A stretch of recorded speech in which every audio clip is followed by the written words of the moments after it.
Você vai ouvir agora uma mensagem do Reino de Deus, ministrada em um dos cultos no Ministério Pão Vivo. Ouça com atenção, pois essa palavra é para você. Pegue a palavra de Deus, pegue a palavra do Senhor, e eu gostaria que você abrisse comigo no Evangelho de Mateus, capítulo de número 11. Evangelho segundo Mateus, capítulo de número 11. E assim que você encontrar, diga glória a Deus, para que eu saiba que você encontrou. E o tema desta ministração é renovando a alma cansada. Amém, igreja? E diz assim, Mateus capítulo 11 e versículo de número 28 em diante: Vinde a mim, todos os que estáis cansados e oprimidos, e eu vos aliviarei. Tomai sobre vós o meu jugo, e aprendei de mim, que sou manso e humilde de coração, e encontrareis descanso para a vossa alma. Amém, igreja? Vira para quem está do teu lado e diga assim: você está cansado? Ô pastor, depois de uma semana como a que eu tive, estou aqui pela misericórdia de Deus. Mas você sabia que o corpo cansado, entre aspas, não é o problema. Um bom banho, uma boa noite de sono e um bom café da manhã levanta qualquer cansado físico. Agora, quando a alma da pessoa está cansada, ela vai dormir. Quando acordar, ela vai dizer: eu vou deitar de novo. Porque não é o corpo que está cansado, é a alma que está cansada. É o espírito da pessoa que está cansado. Mas eu creio que Deus tem renovo para você nesta noite. Quem crê, diga glória a Deus. Eu vou ler novamente, só para entrarmos aqui dentro do texto, versículo 28 em diante. Vinde a mim, todos os que estáis cansados e oprimidos, e eu vos aliviarei. Tomai sobre vós o meu jugo, e aprendei de mim, que sou manso e humilde de coração, e encontrareis descanso para a vossa alma. Amém, igreja? Coloque a mão assim na altura do seu coração, eleve o pensamento a Deus. Querido Deus e soberano Pai, Deus maravilhoso e Deus bendito, meu Pai, nós estamos aqui na Tua casa, estamos aqui na Tua presença, e nós clamamos ao Senhor pela direção que vem do alto. Nós estamos aqui, meu Deus, desejosos pela inspiração do Teu Espírito. Nós queremos, meu Deus, que a Tua palavra venha, revelada, inspirada, e venha, meu Deus, como uma direção do alto, como uma direção dos céus para as nossas vidas. Que cada pessoa que hoje veio buscar uma direção de Deus para a sua vida, não saia daqui frustrado, decepcionado, mas saia daqui, meu Deus, debaixo de uma revelação profética da palavra do Senhor, que verdadeiramente esta palavra produza o seu resultado, em nome de Jesus. Amém e graças a Deus. Diga amém, Jesus. Diga graças a Deus. Vamos aplaudir bem forte o nome do nosso Senhor. Diga glória a Deus. Igreja, podeis assentar, podeis tomar o teu assento. Se você precisar de água, os obreiros estão aí para te ajudar. Mas preste bastante atenção na palavra de Deus. Eu citava hoje na reunião da manhã, e eu usei o seguinte dizer para explicar o que eu vou falar. Eu não sou uma pessoa espiritualística, porque existe uma diferença entre o ser espiritual e o ser espiritualístico. A pessoa espiritual, com muita frieza de mente, com muita prudência e também com muita discrição, ela vai observar as coisas que acontecem à sua volta, e diante de situações até de grande perigo, essa pessoa que é espiritual, ela vai buscar direção e sabedoria em Deus para poder lidar com aquela situação. Toda pessoa espiritual, ainda que Deus a revele algo grandioso ou algo pavoroso, a pessoa que é espiritual, ela vai ter discernimento do que ela deve fazer. E se no primeiro momento ela não tiver esse discernimento, mais do que imediatamente essa pessoa vai buscar direção em Deus. Ela vai buscar uma orientação do Senhor. Meu Deus, como eu vou falar isso para fulano? Como eu vou lidar com essa situação? Como eu vou lidar com esse problema? O espiritual, ele se comporta assim. E só para você entender, eu estava vendo um vídeo na internet um tempo atrás, e tinha o pai e a filha estavam indo para uma igreja, me falha a memória aqui agora, não sei se eles iam fazer o louvor, se iam pregar, se estavam indo fazer alguma missão, né, religiosa, mas aí o carro quebrou no meio da estrada, e a jovem, né, que estava ali junto com o seu pai, ela mais do que depressa, ela pega o celular e começa a dizer, né, se não me falham as palavras aqui, né, se eu não me engano, ela começou a dizer, tá vendo, nós estávamos indo ali para fazer a obra do Senhor, mas toda vez que nós vamos fazer a obra, o inimigo se levanta. Ela começou, né, a usar versículos, começou a falar de uma forma tão assim, sabe? E ela foi gravando e se aproximando do pai. E o pai dela estava assim no capô do carro, né, com o capô levantado, olhando para o motor, olhando para aquela situação, mexendo aqui, mexendo ali. E ela chega e diz assim, não é, pai? Não é que o diabo se levantou? E o pai, com muita frieza, ele vira, ô minha filha, não tem nada de diabo não, é o carro mesmo, aqueceu, deu problema e por isso parou. O diabo não está nem aí. E ela ficou meio assim que sem graça, né? Porque para ela era um levante de Satanás. Para ela o diabo estava se opondo à obra de Deus. E ela ficou meio assim sem sal, né? E fechou o vídeo e acabou por ali. Mas ficou a lição, porque o espiritualístico é esse, bem diferente do espiritual, que tem um raciocínio claro, que vê as coisas com ponderação. O espiritualístico é aquele que vê, como dizia a minha avó, chifre na cabeça de cavalo. Alguém já ouviu essa expressão aí? Ai meu Deus, não sou tão antigo assim não, espera aí.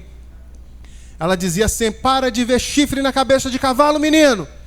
O espiritualístico, ele vê demônio em tudo. Ou ele vê anjo em tudo. O espiritualístico, ele tem um sério problema. Muitas vezes, o espiritualístico está desempregado há 1 ano, 2, 3, 4, 5, e dizendo, eu estou precisando de uma porta de emprego, eu quero tanto trabalhar.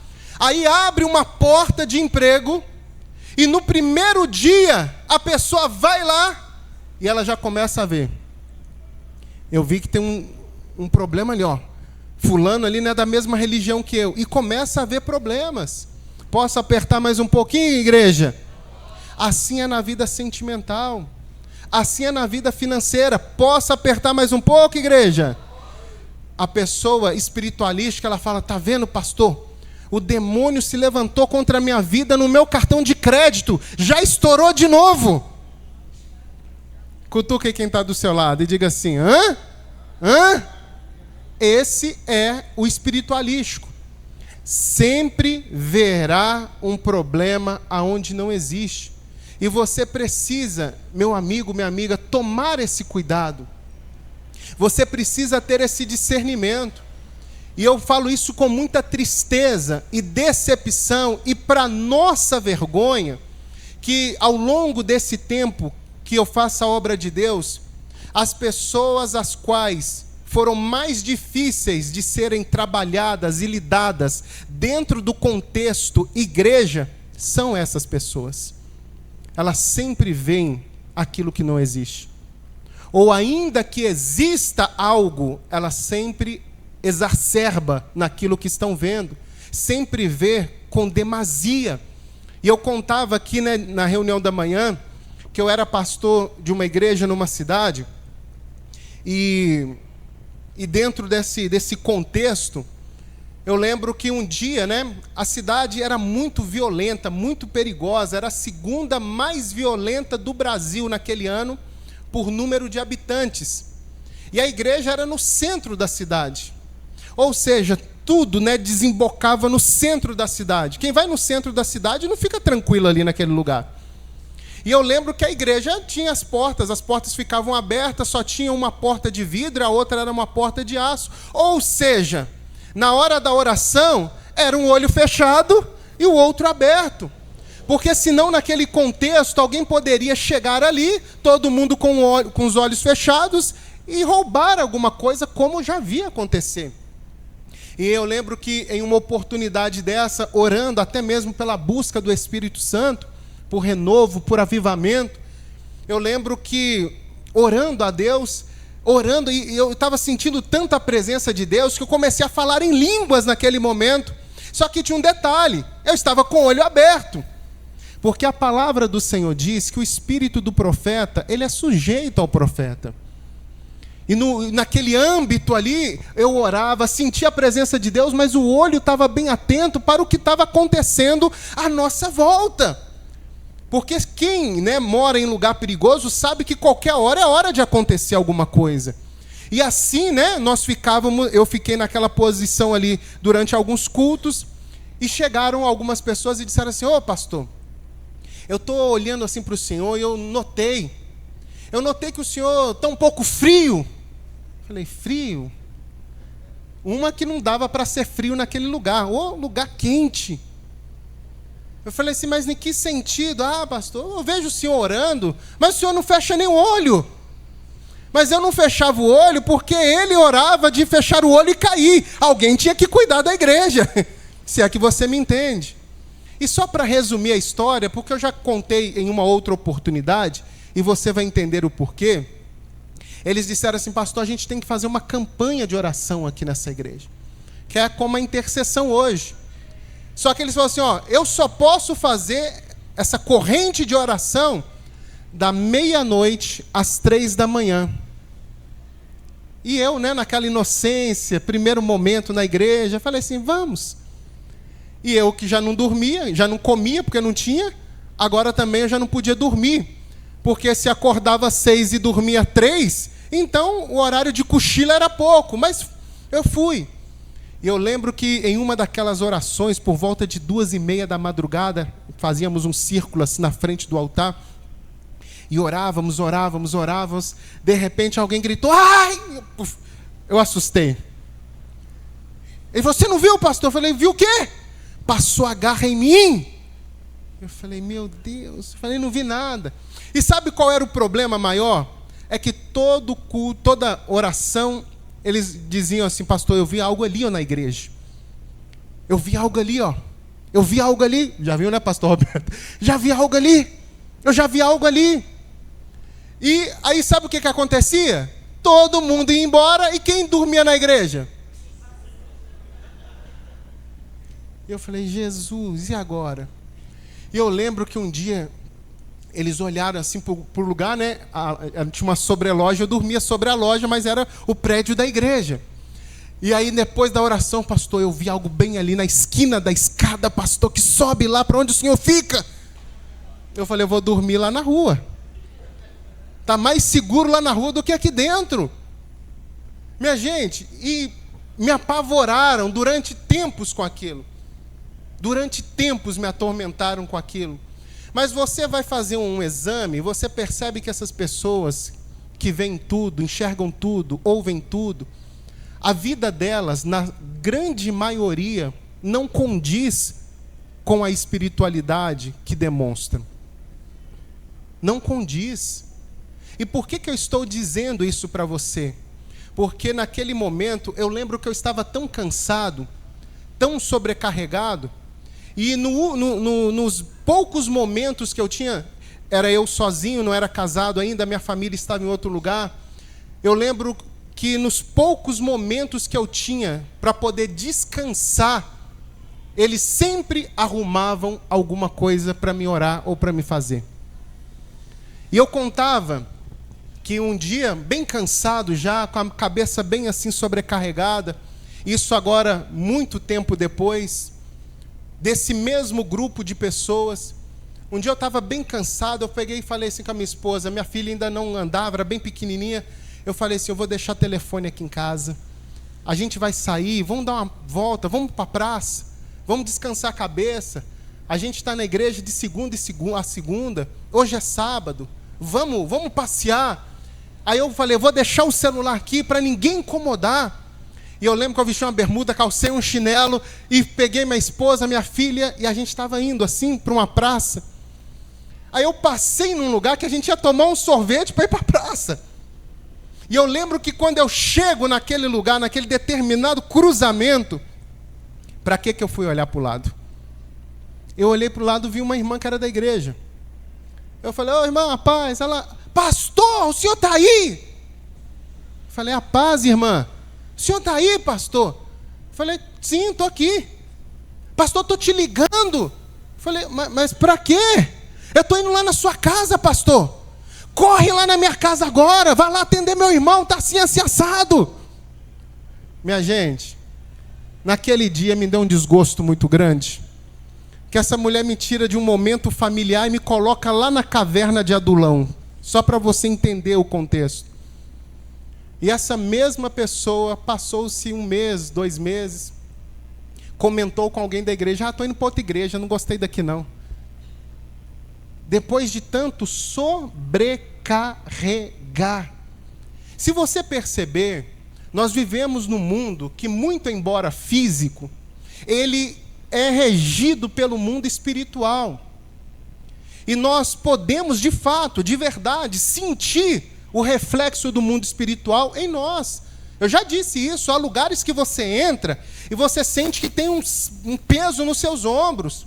Tem pessoas que você param para conversar e aquilo, de certa forma, te deixa abatido, entristecido. O mundo espiritual, ele existe, igreja. O mundo espiritual, ele está aí. E em todo tempo se existe, de verdade, uma grande batalha espiritual.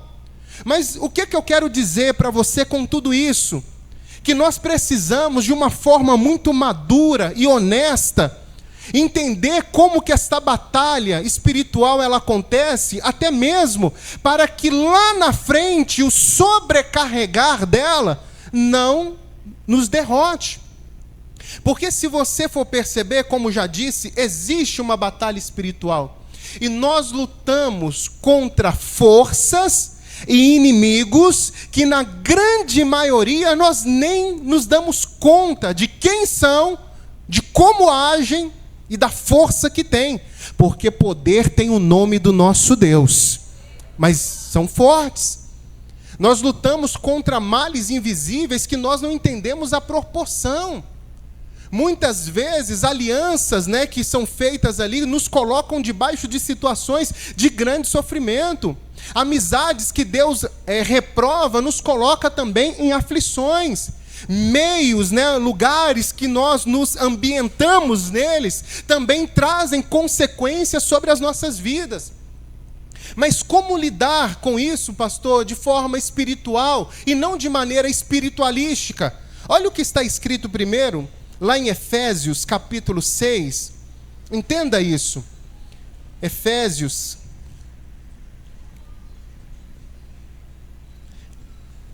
capítulo de número 6. O próprio apóstolo Paulo, ele vai dizer isso à igreja em Éfeso. Olha o que ele vai dizer sobre essa batalha espiritual e essas forças contra as quais nós pelejamos contra elas. Quem encontrou, diga glória a Deus.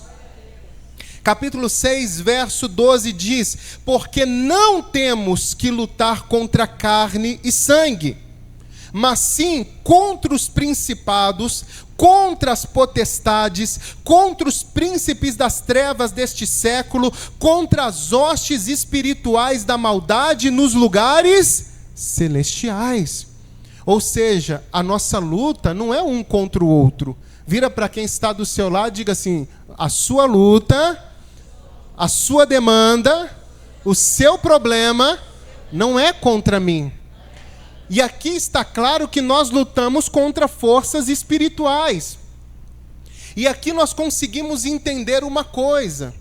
Essas forças, elas têm um trunfo sobre o ser humano. Elas têm uma vantagem sobre o ser humano. Diga assim, qual, pastor? Elas não se cansam. Elas não se cansam. Essas forças espirituais que atuam até mesmo nos lugares celestiais, em todo o tempo e o tempo todo, elas combatem o ser humano. Elas lutam contra o homem, lutam contra a mulher.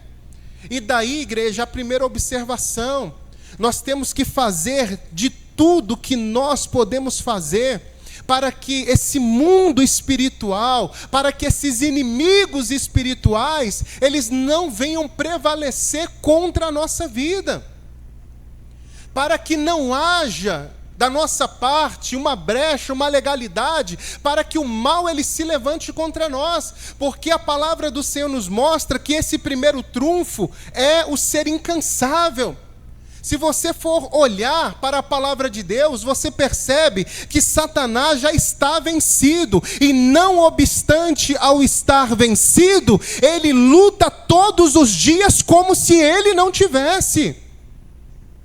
Mesmo que Satanás esteja derrotado, condenado, a sua sentença já esteja lavrada, todos os dias ele se levanta para pelejar. E a sua luta não é durante o dia apenas, é dioturnamente, ou seja, dia e noite. Satanás, ele luta para vencer o ser humano, para oprimir, para colocar a vida da pessoa em sofrimento. Olha o que está escrito lá em Apocalipse, capítulo 12. Apocalipse, capítulo de número 12. Quando você encontrar, diga glória a Deus.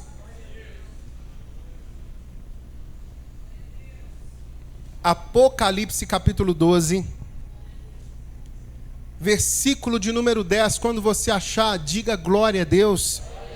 E diz assim a palavra do Senhor: e ouvi uma voz do céu que dizia: agora chegada está a salvação, e a força, e o reino do nosso Deus, e o poder do seu Cristo, porque já o acusador de nossos irmãos é derribado, o qual diante do nosso Deus os acusava de quando em quando, igreja? De dia e de noite, ou seja, incansavelmente. Satanás, ele não tira férias.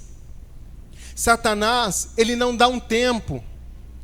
Satanás, ele não diz assim: olha, o saldo tem sido positivo, eu vou tirar uns dias de descanso. Não. De forma incansável, persistente, ele vai acusando, ele vai lutando, ele vai trabalhando, ele vai fazendo o que ele tiver que fazer para destruir o ser humano. E vira para quem está do seu lado e diga assim: o que você tem feito em relação a isso? Porque se o adversário das nossas almas, ele trabalha de dia e de noite, incansavelmente, nós vemos algo que contrapõe a isso. Porque se de um lado Satanás ele não cansa de acusar, de guerrear, de combater, aí você vai olhar o ser humano. O ser humano ele tem um ponto oposto a esse. Diga assim: qual, pastor? Ele se cansa. Ele desanima. Ele se abate.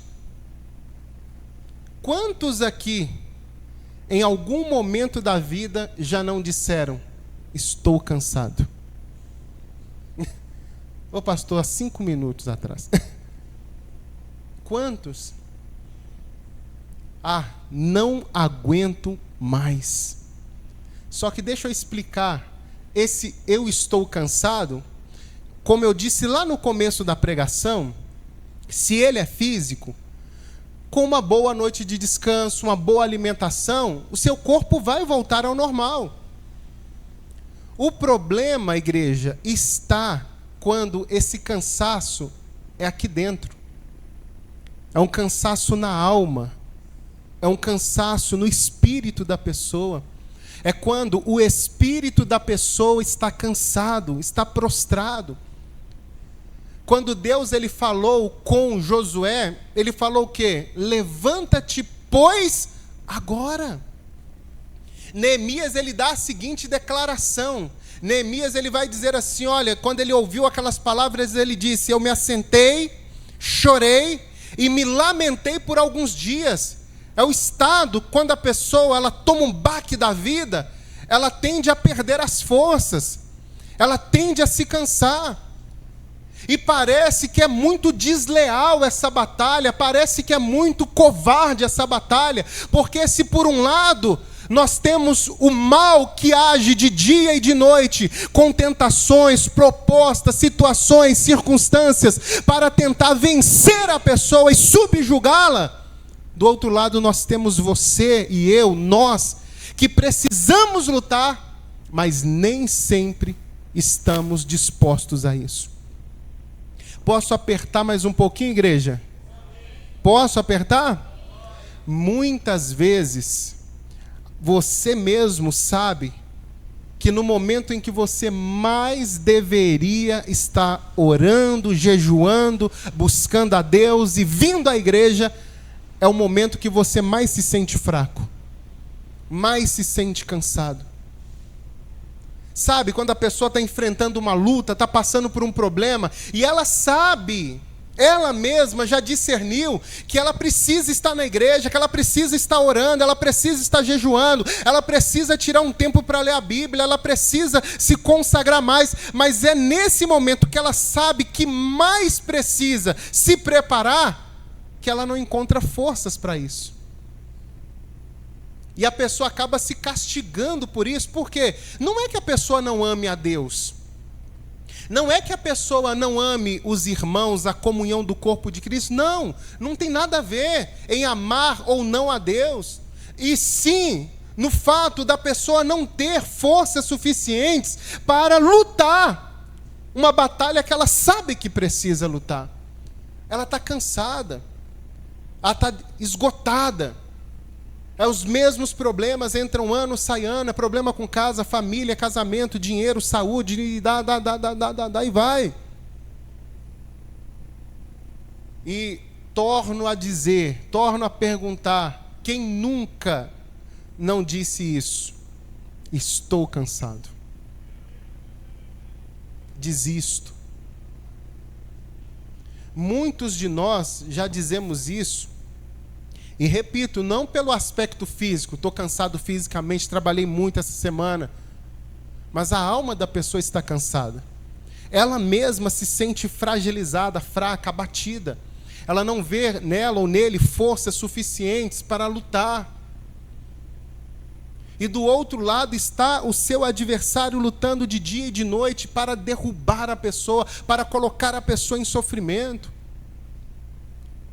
E de repente você esteja aqui hoje, nesta circunstância. Talvez você passou pelas portas dessa igreja hoje, dizendo assim, pastor, já não estou aguentando mais. Lutar por esse casamento, lutar por esta família, lutar por esta pessoa, lutar por esta causa. Parece que quanto mais eu luto, quanto mais eu pelejo, quanto mais eu me esforço, quanto mais eu me dou, quanto mais eu me dedico, quanto mais eu me entrego, menos resposta eu tenho e mais cansado eu me sinto.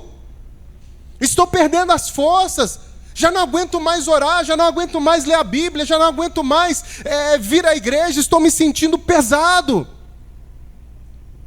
E se, de um lado, um dos pontos ou características do inimigo é que ele é incansável, mesmo sabendo que a sua sentença já foi lavrada, já foi transitada e julgada, o nosso adversário, ele tem uma estratégia. Diga assim, qual, pastor?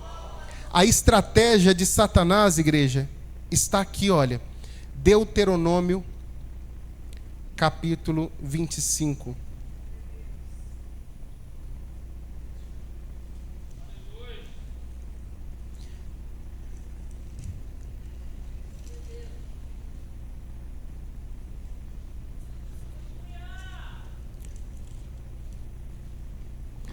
Deuteronômio capítulo 25. Para embasar o que eu estou dizendo para você, para não ser as minhas palavras, olha o que está escrito aqui. Deuteronômio capítulo 25 e versículo de número 17. Quem achou, diga glória a Deus. Lembra-te do que te fez Amaleque no caminho quando saíeis do Egito, como te saiu ao encontro no caminho e te derribou na retaguarda todos os fracos que iam após ti, estando tu cansado e afadigado, e não temeu a Deus. Quando foi? Quando estavam, que igreja? Cansados e afadigados. Eu gosto sempre de explicar que Amaleque, a tradução do nome Amaleque quer dizer destruidor. E quem que se levantou para roubar, matar e destruir? Satanás.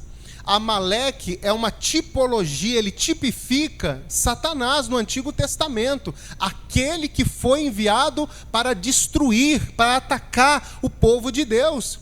E Amalequitas quer dizer povo destruidor, uma alusão a Satanás e aos seus demônios, que espera um momento de vulnerabilidade, um momento de fadiga, de exaustão, de cansaço, de sobrecarga, para poder então atacar, para poder então se levantar.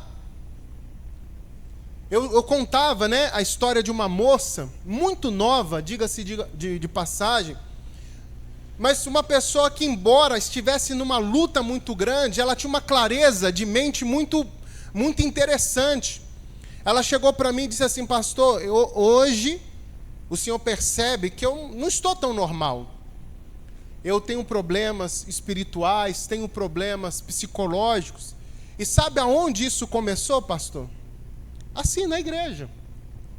E ela me contou que ela se converteu, e naquela euforia, ela começou a fazer a obra, ia. E ela começou a orar, a pregar, a cantar, a fazer acontecer.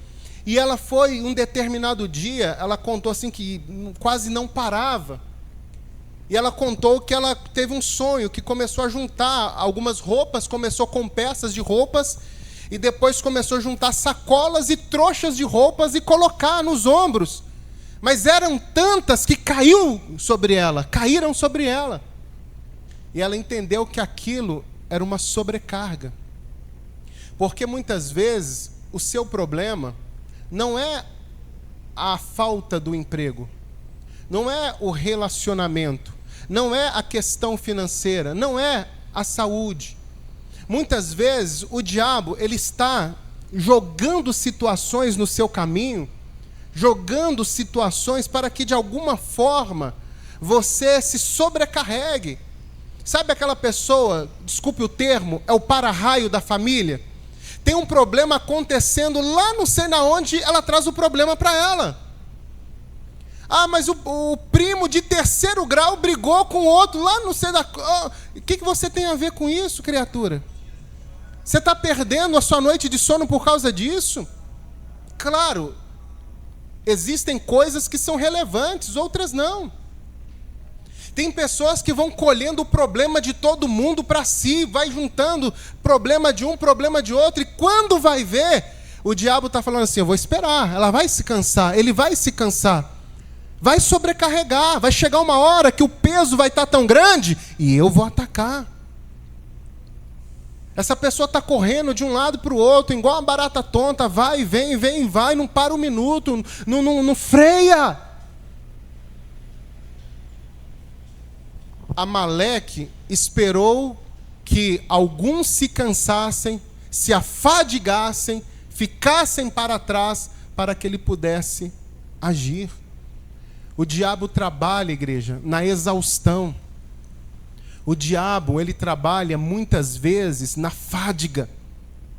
Certa vez, o Senhor Jesus, ele vai repreender uma igreja porque ele dizia: você trabalha, você sofre, não sofre os maus, você tem amor, tem paciência, isso, só está faltando uma coisa: você perdeu a caridade, perdeu o amor, você está trabalhando desesperadamente, mas você perdeu o essencial. Entenda, igreja. Muitas vezes a pessoa diz assim: pastor, eu vou dar um tempo da igreja, eu estou muito sobrecarregado. Mas o que está te sobrecarregando não é a igreja. O que está te sobrecarregando é o que está em volta. Você já percebeu que a primeira coisa que nós queremos renunciar diante de uma sobrecarga é a vida espiritual? Não, eu leio a Bíblia em casa. Até quando? Ah, mas eu escuto a pregação na internet, na rádio. Até quando? A primeira área da nossa vida que é afetada quando a pessoa está sobrecarregada, está cansada, está cheia de problemas, enfrentando lutas, é a vida espiritual. Não todos, mas a maioria das pessoas pensa: não, pastor, vou dar um tempo, vou organizar minha vida, depois eu volto. E não sabe essa pessoa que o diabo já está ali, trabalhando na sua exaustão, na sua sobrecarga, para que, estando cansado, afadigado e distante de Deus, ele possa se levantar para agir e para atacar. Quando você olha para a palavra de Deus, lá em 1 Samuel ou 2 Samuel, me falha aqui a memória, Davi voltando, no capítulo 30, Davi, ele volta de uma batalha. Quando ele chega em Ziclag, ele vê que a cidade que ele teve que deixar para trazer suprimento para ela foi atacada pelo inimigo. Quando Davi e os homens veem aquela cidade atacada pelos seus adversários, que mulheres e crianças já não estavam ali, que bens materiais também haviam sido roubados, e eles tinham acabado de vir de uma batalha, a Bíblia diz que eles vão chorar até não ter mais força neles. É igual aquela pessoa que diz: pastor, eu saio de um problema e entro no outro. Eu estou resolvendo um problema aqui, já tem 2 me esperando ali. Pastor, eu estou lutando todo dia, mas estou cansado, já não aguento mais. Muitas vezes essa sobrecarga de pensamentos, essa sobrecarga de tarefas, essa sobrecarga de tantas coisas, ao invés de trazer uma boa resposta para a sua vida, isso está prejudicando a sua vida familiar, a sua vida conjugal, sentimental e até mesmo a sua vida financeira. Eu contava hoje de manhã que eu vi uma moça, uma palestrante, ela falou algo muito interessante, sabe? Ela disse assim: Deus, Ele não vai ser, Deus é. Tanto é que a palavra de Deus diz que Ele é o grande eu sou. Aí ela estava dizendo, ela é uma coach, não sei se cristã, mas ela citou muito ali a Bíblia, mas ela dizendo assim, e não é conteúdo coach, é só o raciocínio que eu estou compartilhando com você. Ela disse assim: você já viu? Tudo aquilo que a gente persegue para ter, parece que fica longe da gente. Quanto mais a pessoa diz assim: eu quero saúde, eu quero saúde, eu quero saúde, parece que a saúde vai correndo. A pessoa fala assim: eu preciso de dinheiro, eu quero dinheiro, eu vou trabalhar para ter dinheiro. Ela morre de trabalhar e parece que o dinheiro só vai ficando longe. E eu fiquei olhando aquilo dali, fiquei pensando em alguém. Diga quem? Meu Deus, nem vou falar. Eu contei isso aqui há alguns dias, eu subi na escada lá de casa, falei assim: meu Deus, eu trabalho tanto, acordo cedo, durmo tarde, por que a coisa muitas vezes não anda? Porque aquilo que você diz: não, eu quero ter, parece que a coisa sempre está lá no futuro. Deus diz assim: eu sou o que sou, Ele é o presente, Ele é o passado, Ele é o futuro, Ele é todas as coisas. Você está compreendendo? Mas quando você entende que tudo que você precisa está em Deus, e se você tiver Deus, você tem todas as coisas, você vê que Deus começa a tirar os fardos dos seus ombros, a tirar o peso da sua alma, a trazer alívio para o seu espírito. Está compreendendo isso, igreja? E é interessante que quando nós olhamos aqui para a palavra de Deus, em Deuteronômio, Amaleque, ele ataca nesse momento propício, no momento de exaustão, de fadiga, de cansaço. Eu não sei como você entrou aqui hoje, mas eu profetizo sobre a sua vida. O final desse ano, em 2025, querendo o bom Deus, será um ano de paz, de tranquilidade. Você terá clareza de mente para agir, clareza de mente para decidir. Que nada roube essa paz. E é interessante, usando uma outra passagem, para ilustrar muito bem, né? Elias, minha gente, Elias, ele viu Deus prover, sustentar e cuidar dele durante 3 anos e meio. Corvos traziam alimento, o azeite, a farinha na casa da viúva nunca acabou enquanto estava tendo seca. Aí Elias vem, faz aquele desafio, arruma o altar, chama o povo se converte, o fogo cai, todo mundo se converte. Aí Jezabel se levanta e diz assim: se não acontecer com você o que aconteceu com eles até essa hora do dia, né, que a sua vida seja tirada. Elias, quando ouve aquela ameaça, ele vai caminho, ele foge para o deserto, chega debaixo de um zimbro, se assenta e, para não morrer, ele pede o que, igreja? Para não morrer, ele pede a morte. Para não morrer, Elias pede a morte. Ele viu o fogo descer, ele viu Deus prover, ele viu a chuva abundante vir, ele viu os sinais de Deus, mas chegou uma hora que Jezabel não muda. Todos os profetas dela morreram. O coração dela não mudou. E posso apertar só mais um pouquinho, igreja? Pastor, eu estou orando por fulano há tanto tempo. Não muda. Cansei. Fulano já viu Deus agir, já viu Deus trabalhar, já viu a mão de Deus, já viu o sinal de Deus e não dobra-se para Deus.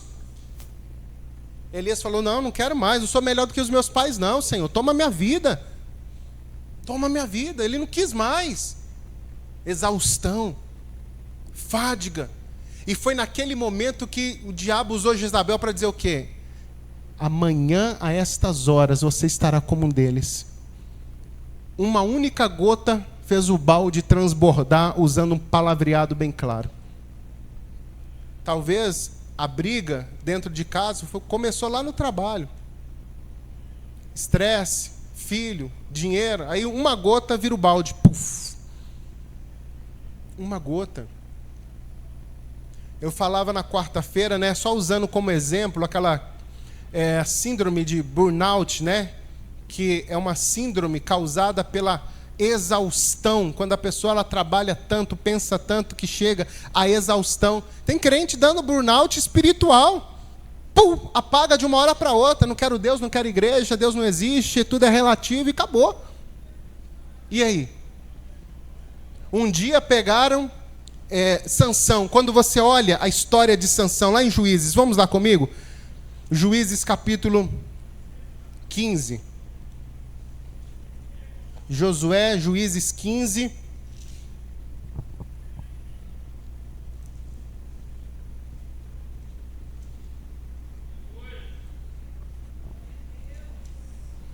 Sansão, ele foi chamado por Deus para lutar, sabia?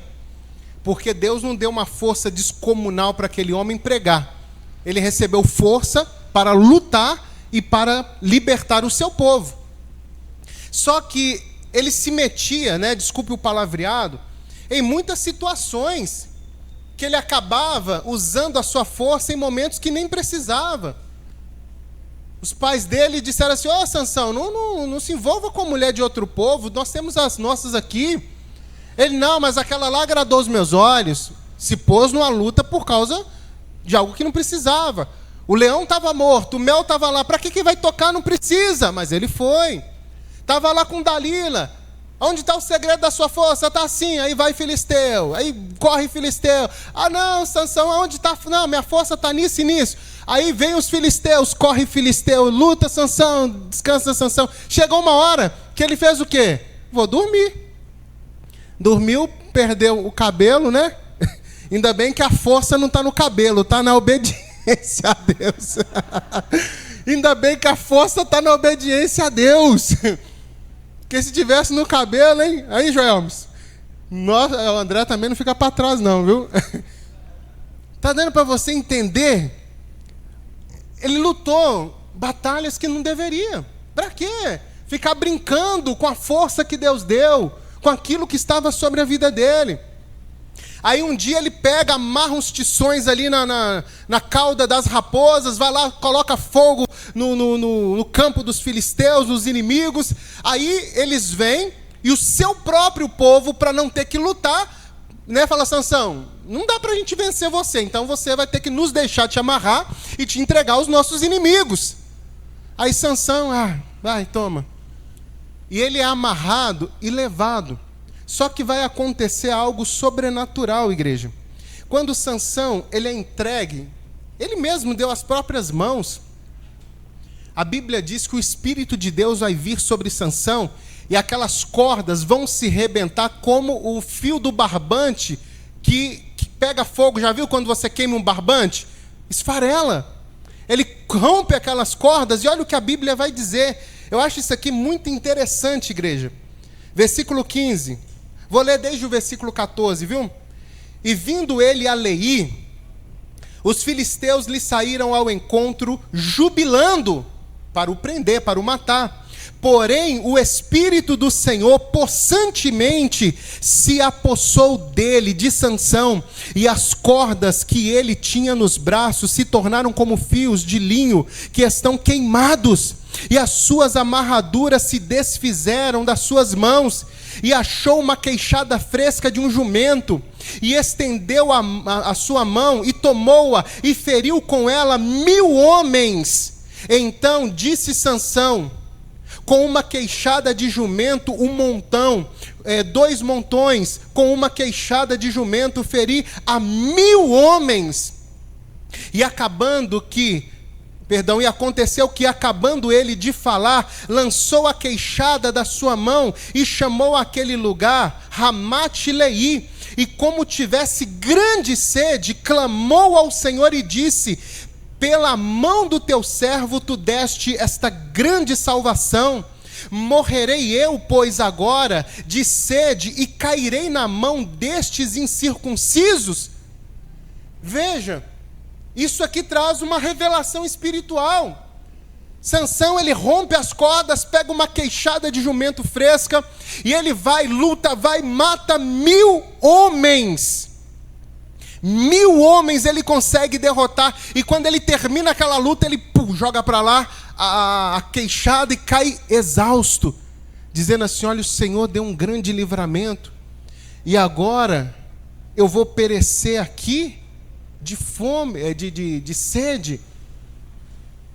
Depois dessa grande vitória, eu vou ficar aqui para cair nas mãos, né, destes incircuncisos. Veja que depois dele haver lutado, igreja, depois dele haver enfrentado 1000 homens, ele cai exausto. Começa a entender a revelação disso daqui. Quem aqui já venceu grandes batalhas? Diga glória a Deus. Se eu perguntar aqui, tem gente que Deus livrou do álcool, das drogas, da prostituição, da criminalidade, da jogatina. Deus curou de doenças, Deus libertou, Deus transformou. Quantas lutas você não tem enfrentado na sua vida? Quantas batalhas você já não passou até aqui, para chegar até aqui? E de repente você esteja hoje como Sansão, dizendo: é agora, meu Deus. O Senhor já me abençoou, já me tirou lá do mundo, já me resgatou. Quantas vitórias o Senhor me deu, e eu vou perecer aqui. Eu vou cair agora. Depois de tantos anos na tua presença, depois de tantos anos no Evangelho, eu vou cair aqui. A minha vida com Deus acaba aqui, minha vida espiritual acaba aqui, os meus sonhos acabam aqui, as minhas promessas acabam aqui. De repente você esteja aqui hoje pensando: é o fim, eu já não consigo mais orar, buscar a Deus, estou exausto, estou cansado, estou abatido. Mas veja o que vai acontecer. Sansão, ele vai clamar a Deus, versículo 19. Então o Senhor fendeu a caverna que estava em Leí, e saiu dela água, e bebeu, e o seu espírito tornou e reviveu, pelo que chamou o seu nome a fonte do que clama, a qual está em Leí até ao dia de hoje. Até ao dia de hoje, aquela fonte está lá. Até ao dia de hoje, a fonte da água da vida está aqui. E por esta palavra de Deus, eu dou uma palavra sobre a sua vida nessa noite. Talvez você já lutou tanto, batalhou tanto, e talvez hoje você esteja exausto, pensando que tudo acabou aqui, que vai ser mais um ano que vai passar em branco, mas Deus por esta palavra está dizendo: clama a mim e responder-te-ei, anunciar-te-ei coisas grandes e ocultas que não sabe. Quando Sansão pensou que ia morrer, o Espírito de Deus veio trazer força para ele novamente, Deus veio fazê-lo reviver outra vez. Nesta noite você vai sair daqui não prostrado, não abatido, mas vivificado no seu espírito, em nome de Jesus. Você vai sair daqui pronto para lutar tantas quantas guerras forem necessárias. Se coloque de pé. Quando a Bíblia diz, está lá até o dia de hoje, isso é uma alusão ao nosso Deus, que é o mesmo ontem, é hoje e será eternamente. Sansão pensou que iria morrer ali de exaustão e sede, mas Deus fez a rocha brotar água. Deus vai fazer o sobrenatural acontecer mais uma vez sobre a sua vida, para que o seu espírito seja vivificado na presença de Deus. Você não vai cair na beira do caminho, você não vai ficar para trás. Você não vai ficar para trás. A caminhada que um dia você iniciou na presença de Deus, você vai concluir ela em nome de Jesus. Pastor, parece que eu não tenho, mas o Senhor te fortalece. O Senhor te renova nessa noite. Você já recebeu uma oração por cura, por libertação. Agora coloque a mão assim na altura do seu coração. Essa oração é para que verdadeiramente a sua alma seja vivificada. Começa a ter paz no seu espírito. Começa a desacelerar as coisas. Você vai perceber que existe uma saída em Deus para a sua vida. Existe uma saída em Deus para você. Você não vai perecer. Essa situação não vai destruir a sua vida. Esse problema que se levantou contra você, a Bíblia diz que por 7 caminhos ele fugirá. Senhor nosso Deus e soberano Pai, nós profetizamos e revelamos sobre a Tua palavra. E por esta palavra traz vida, por esta palavra sustenta, por esta palavra faz com que aquele que parecia estar morto ressuscitar. No nome do Senhor Jesus, que esta pessoa que veio aqui hoje, meu Deus, ela saia daqui com a certeza de que ela estará preparada para todos os desafios que surgirem na sua vida. Porque na verdade, esta pessoa não luta com a força do seu braço. Quem está à sua frente é o Deus Todo-Poderoso. A sua destra poderosa nos sustentará, como tem nos sustentado. Meu Deus, em nome de Jesus, assim seja feito. Amém e graças a Deus. Diga amém, Jesus. Diga graças a Deus. Vamos aplaudir o nome do Senhor Jesus.